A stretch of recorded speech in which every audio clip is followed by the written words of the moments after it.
അവൻ കലക്കാൻ പോണ കലക്ക് കണ്ടോ. ഇവിടെ 400-ലധികം സീറ്റ് നേടും എന്ന് പറഞ്ഞ്, അതും ഒറ്റയ്ക്ക് തന്നെ BJP 400-ലധികം സീറ്റ് നേടും എന്ന് പറഞ്ഞ് വലിയ അഹങ്കാരത്തിന്റെ ശബ്ദത്തോടെയാണ് തെരഞ്ഞെടുപ്പ് പ്രവർത്തനം തന്നെ ആരംഭിച്ചത്. അതിനൊന്നും ഇല്ലേ? 2014 പറഞ്ഞു ഞാൻ സർവന്റ് ആണ്, എല്ലാവരുടെയും സേവകനാണെന്നാണ് ബഹുമാനപ്പെട്ട നരേന്ദ്രമോദി പറഞ്ഞത്. 2019 എത്തിയപ്പോൾ ഞാൻ കാവൽക്കാരനാണ്, ചൌക്കിദാറാണെന്ന് പറഞ്ഞു. 2024 എത്തിയപ്പോൾ ഞാൻ ദൈവമാണ് എന്ന രൂപത്തിൽ പറയുന്ന സാഹചര്യമുണ്ടായി. തുടങ്ങിയിട്ടുള്ളൂ, ഞാൻ വേണ്ടെന്ന് വെച്ചിരുന്നതാ.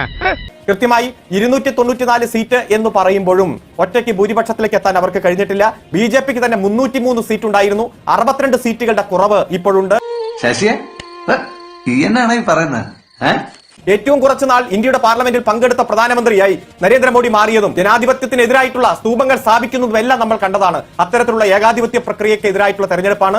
അതുകൊണ്ട് ഞങ്ങൾക്ക് കിട്ടിയ ഈ വിജയം വളരെ ആവേശത്തോടെ തന്നെയാണ് ഈ രാജ്യത്തെ ജനങ്ങൾ കാണുന്നത്. ഇങ്ങോട്ട് വന്നേനി, എന്നിട്ട് ഇങ്ങോട്ട് നിന്നേനി. അതുകൊണ്ട് ഈ അലക്കുകാരന്റെ കഴുതയുടെ കഥ പറഞ്ഞതുപോലെയാണ്. എന്തെങ്കിലും ഒരിക്കൽ അലക്കുകാരന്റെ ഭാര്യയെ കഴുതയ്ക്ക് കെട്ടിച്ചു കൊടുക്കുമെന്ന് വിചാരിച്ച് ഏകാദശി നോറ്റ് ആയുഷ്കാലം ചുവട് ചുമക്കുന്ന ഒരു കഴുതയുടെ കഥ പഞ്ചതന്ത്രത്തിലുണ്ട്. അതേ അവസ്ഥ എനിക്ക് ഇടതുപക്ഷത്തിന്റെ പ്രതിനിധിയുടെ അവകാശവാദം കേട്ടപ്പോൾ തോന്നിയത്. എന്റെ സുഹൃത്തെ, താങ്കൾ എന്തിനാണ് ഈ കിടന്ന് തിളയ്ക്കുന്നത്? 543 സീറ്റ് ഉള്ളിടത്ത് നിങ്ങൾക്കാകെ ഉള്ളത് 2 സീറ്റാണ്.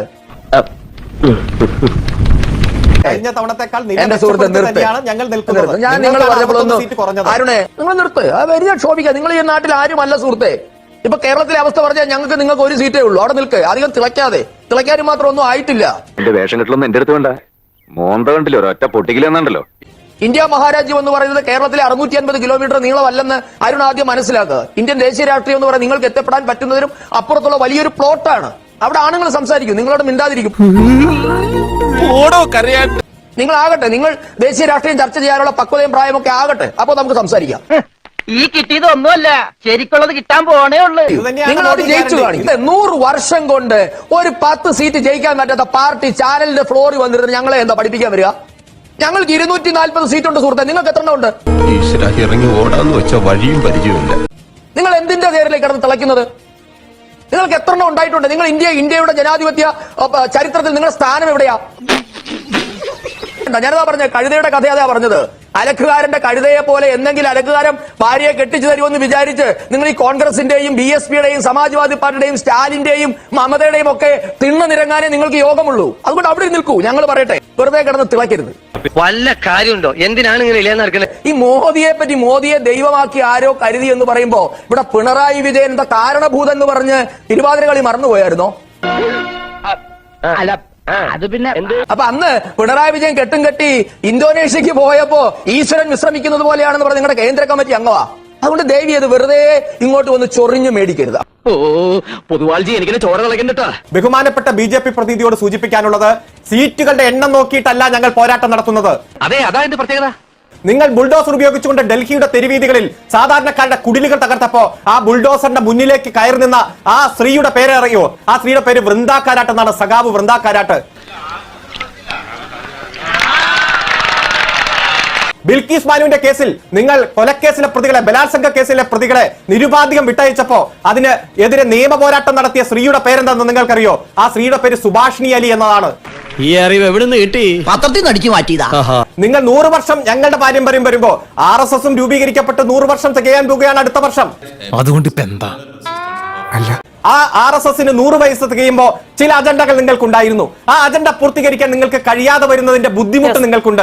അത് വെച്ചിട്ട് ഞങ്ങളെ വിരട്ടാൻ വരണ്ട, വിലപേശാനും വരണ്ട. പോരാട്ടം തുടരും, നിയമപരമായിട്ടുള്ള പോരാട്ടം തുടരും, രാഷ്ട്രീയപരമായിട്ടുള്ള പോരാട്ടം തുടരും.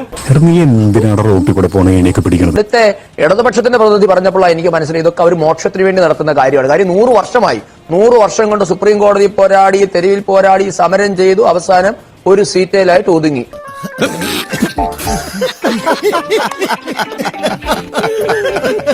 അപ്പൊ ഇതൊക്കെ ഈ രാഷ്ട്രീയത്തിലെ ഇടതുപക്ഷം വന്നത് മോക്ഷത്തിന് വേണ്ടിയാണെന്ന് ഞാനിപ്പോഴാണ് മനസ്സിലാക്കിയത്. അദ്ദേഹം ഇവിടെ നിന്ന് പറയുന്നുണ്ടായിരുന്നു ഞങ്ങൾ പോരാടി. എന്താണ് സുഹൃത്തെ നിങ്ങൾ പോരാടിയത്? സ്വന്തം പാർട്ടിയുടെ ജനറൽ സെക്രട്ടറിക്ക് പാർട്ടി ചിഹ്നത്തിൽ വോട്ട് ചെയ്യാൻ ഒരു അവസരം ഉണ്ടാക്കിയിട്ടുള്ള പോരാട്ടം പോരായിരുന്നോ ശ്രീ അരുൺകുമാറെ?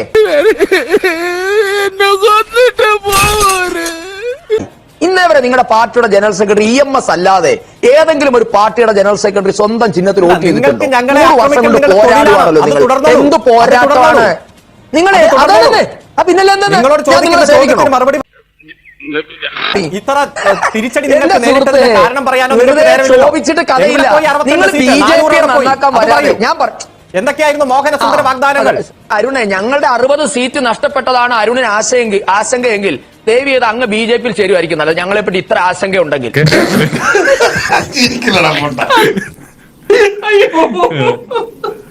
ഞങ്ങളുടെ ആശങ്ക ഞങ്ങൾ പരിഹരിച്ചോളാം. ഞങ്ങളുടെ 60 എവിടെ പോയി എന്നുള്ളത്.